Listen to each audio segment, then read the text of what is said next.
राघव हमेशा एक साधारण जिंदगी जीता था। छोटे शहर में पला बड़ा, जहां लोग छोटे सपने ही देखते थे। उसके पिता एक किराने की दुकान चलाते थे और चाहते थे कि राघव उनकी दुकान में मदद करे। लेकिन राघव का सपना कुछ बड़ा करने का था। वह हमेशा से कुछ ऐसा करना चाहता था जिससे वह अपने नाम से जाना जाए।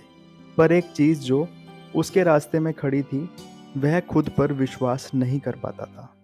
राघव की जिंदगी में एक बड़ा मोड़ तब आया जब उसे एक नए बिजनेस का आइडिया मिला। वह अपने शहर में डिजिटल मार्केटिंग एजेंसी शुरू करना चाहता था।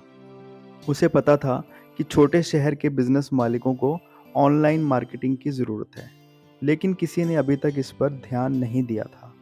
उसने कुछ रिसर्च की और पाया कि डिजिटल मार्केटिंग का भविष्य उज्जवल है। पर जैसे ही उसने इस काम पर शुरू करने को सोचा, उसके मन में शक पैदा होने लगे। क्या मैं यह कर पाऊंगा? वह खुद से सवाल करता, मेरा कोई अनुभव नहीं है, लोग मुझ पर भरोसा क्यों करेंगे? एक छोटी घटना। एक दिन राघव कॉफ़ी शॉप पर बैठा हुआ था, जब उसकी बगल की टेबल पर बैठे एक सफल उद्यमी की बात सुनी। वह अपने बिजनेस के शुरुआती दिनों के संघर्षों के बारे में बता रहा था।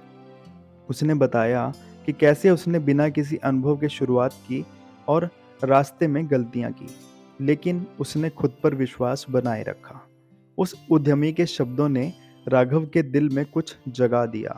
उसे एहसास हुआ कि असफलता से डरना स्वाभाविक है, लेकिन असफलता ही सफलता की कुंजी होती है। अगर वह अभी नहीं शुरू करेगा तो वह हमेशा पछताता रहेगा। उस रात राघव ने ठान लिया कि वह अपने बिजनेस को शुरू करेगा, चाहे कुछ भी हो जाए। खुद पर विश्वास का सफर। पहला कदम। राघव ने सबसे पहले एक छोटे बजट से अपने बिजनेस की शुरुआत की। उसने कुछ छोटे बिजनेस मालिकों से संपर्क किया और उन्हें बताया कि वह उनके लिए डिजिटल मार्केटिंग कैसे कर सकता है। पहले कुछ हफ्तों में कुछ खास रिजल्ट नहीं मिला। कई लोगों ने उसकी सर्विस लेने से मना कर दिया, लेकिन हर ना सुनने के बाद भी उसने हार नहीं मानी। उसने अपनी रणनीतियों पर काम किया और धीरे धीरे उसका आत्मविश्वास बढ़ने लगा। हर छोटा सा सफल प्रोजेक्ट उसे खुद पर और अधिक विश्वास दिलाता गया। एक बड़ी डील। खुद पर विश्वास की जीत। कुछ महीनों बाद उसे एक बड़ा क्लाइंट मिला, शहर की सबसे मशहूर मिठाई की दुकान।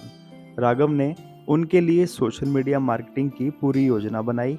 उसने उन्हें भरोसा दिलाया कि वह उनकी ब्रांड वैल्यू को ऑनलाइन बढ़ा सकता है। शुरुआती हफ्तों में मिठाई की दुकान की ऑनलाइन बिक्री में मामूली बढ़ोतरी हुई, लेकिन कुछ महीने बाद उनकी बिक्री में अचानक बड़ा उछाल आया। राघव की मेहनत रंग लाई।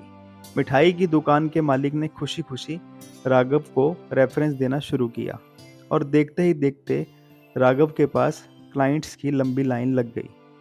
खुद पर विश्वास कैसे बनाएं? इस पूरी यात्रा में राघव ने एक अहम सबक सीखा। खुद पर विश्वास तब नहीं आता जब सब कुछ सही होता है, बल्कि तब आता है जब आप चुनौतियों का सामना करते हुए भी डटे रहते हैं। खुद पर विश्वास का मतलब यह नहीं है कि आप कभी गलती नहीं करेंगे, बल्कि इसका मतलब है कि आप हर गलती से कुछ सीखेंगे और आगे बढ़ेंगे। राघव ने अपनी कहानी को एक मोटिवेशनल सेमिनार में साझा किया, जहां उसने यह बात कही, खुद पर विश्वास करना एक आदत है, इसे रोज प्रैक्टिस करना पड़ता है। अगर आप खुद पर विश्वास नहीं करेंगे तो कोई और भी आप पर भरोसा नहीं करेगा। राघव की कहानी से हमें यह सीखने को मिलता है कि खुद पर विश्वास ही सफलता की जड़ है। जब तक आप अपने सपनों पर यकीन नहीं करेंगे, वह हकीकत में नहीं बदल सकते। यह कहानी हमें यह भी सिखाती है कि असफलताएं और चुनौतियां सिर्फ सीखने के मौके होते हैं। आज राघव एक सफल डिजिटल मार्केटिंग एजेंसी का मालिक है और उसका सफर सिर्फ इसलिए सफल हुआ क्योंकि उसने सबसे बड़ी बाधा, खुद पर शक को हरा दिया। यह कहानी आज के दौर में उन लोगों के लिए प्रेरणा है जो खुद पर विश्वास खोने लगते हैं। बिजनेस में सफलता के लिए खुद पर विश्वास सबसे ज़रूरी चीज़ है और यही कहानी उस ताकत को बखूबी दिखाती है। दोस्तों, आपको ये कहानी कैसी लगी? अगर आपको ये कहानी अच्छी लगी हो तो इसे ज़रूर शेयर कीजिएगा और कमेंट करके भी अपने राय बताइएगा। जल्दी मिलते हैं एक नई कहानी के साथ। तब तक के लिए goodbye and take care.